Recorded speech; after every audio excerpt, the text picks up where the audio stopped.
ظاهرة عجيبة ما زالت تبحث عن تفسير طبي أو علمي في مكة المكرمة. ميكانيكي يمني أذهل زبائنه بتناول زيوت المحركات معتبرا أنها بمثابة مشروبات عادية أو ربما مشروبات للطاقة. الرجل لا يرى غرابة في شرب زيت الفرامل وزيوت التشحيم التي بدأ يتناولها منذ 17 من عمره، أي منذ أول أيام مزاولته لهذه المهنة.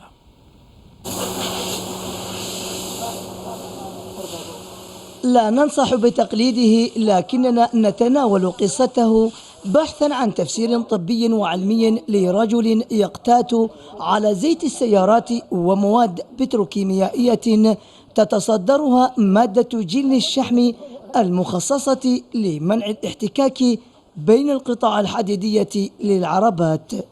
لما بدأت أشرب الزيوت والشحوم وزيت دركسون وبدأت معي الآن لها 28 سنة، عرفت، بس أنا لازم أشرب منها الحين. أصبحت إيش يعني ما أقدر أشتغل لا فيها. اختار محمد عمر القادم من اليمن مركز صيانة سيارات في مكة المكرمة كمقر للعمل ومكان يوفر له لقمة العيش بالمعنى الحرفي للكلمة. بالنسبة لحالة بن عمر ديت حالة عادية جدا، ليست خارقة للطب ولا خارقة للعادات.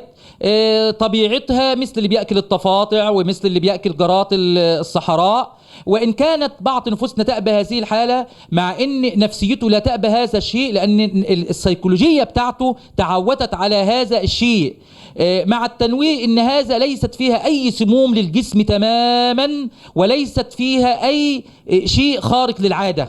يتعفف ابن عمر عن الزيوت المستعملة تجنبا لنتانتها، ويسكب في أمعائه كمية من الزيت تكفي محرك سيارة لمسافة 4000 كيلومتر من السفر المتواصل. باليوم الواحد تناول على علبتين ونص على 3 علب زي كذا، أحيانا 4 علب توصل للصباح بس، ولا غير الشحوم. طبعا أنا كعميل لهذا المكان تفاجأت فيه صراحة، إن لأكثر من مرة شاهدته بعيني يعني. ما يتبقى من الحكاية هو أن ابن عمر يقضي أيامه بشكل طبيعي، ينام كما ننام، يعمل بجد، لكن لا نعتقد أن الجوع يمثل معاناة له، طالما أنه يعمل وهو محاط بجدران من علب الزيت المتنوعة وأكوام من جلد التشحيم.